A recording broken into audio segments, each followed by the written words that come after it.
All right, ABC2 News working for you this morning, giving you tips on how to stick to your New Year's resolutions. Today, we are focusing on the financial goals a lot of people set for themselves, like saving more money, maybe paying down some debt. ABC2 News' Megan Knight is here with what you can do to keep those resolutions intact and get more money in that piggy bank. Right. Who doesn't want that? Exactly. Who doesn't want more cash for the new year? So our expert says that if you just change the way that you look at your finances, you're going to find it much easier to reach your goals. There's so much you can do with your hard-earned cash, so what's the best way to reach your financial goals for 2018? J.P. Crail, an assistant accounting professor at Loyola University, spoke with us about good money practices, such as how to save more money. The old adage is that you treat yourself as another bill.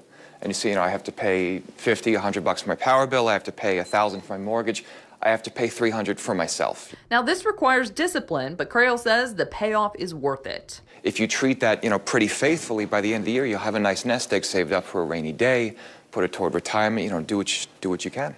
When you're tackling your credit card debt, Crail suggests thinking about it this way. Consider it as earning interest, because the thing is, when you pay off debt, you are essentially earning back the money that you would have been paying on interest if you'd held that debt off until later. Creating a budget keeps the family on track, but sticking to it is another story. Crail says break it down into a daily budget instead of monthly. Here's how much we have in free cash per day.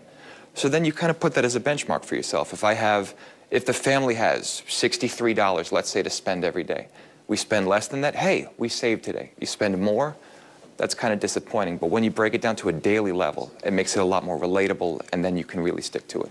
Want to improve your credit score? Increase your credit limit. It sounds crazy, but here's how it works. One of the big ways that credit companies determine your score is by seeing how much debt you have as a portion of how much debt you can have. So if I've got a credit limit of $1,000 and a bill of $900, it looks like I'm, kind of up to my eyeballs in debt. But if I've got that same $900 debt, but my limit is $10,000, then I look a lot more comfortable. It's the same amount of debt, but as a percentage, it looks a lot better. All right, I just did that actually last week, raised my credit limit. Following your own tips there. Right, why not? Story. But don't necessarily go up and spend to that new limit. Well, that's what I little... said to Professor Crail. I was like, isn't that a little dangerous if somebody's like trying to work on their finances? He said, well, yes, obviously you can't just go spend that much money, but it does look much better to the creditors if you, are able to keep it down. Also, too, he suggested when you're prioritizing your debts, always focus on those high interest ones. So maybe you have a bill that's a large amount, but a low interest rate, or versus a small amount and a high interest rate. Go with the high interest rate first, because that's going to grow much more quickly than the one with the low interest. You always hear little things can make a big difference. Yeah. That's why I gave up Starbucks for Lent, hoping to save that's going to make a couple $100 huge difference. Yeah, but I mean, not eating out, bringing your lunch, things like that can all that add daily up. budget that he suggested, so you can really see just where your money's going each and every day. Yeah.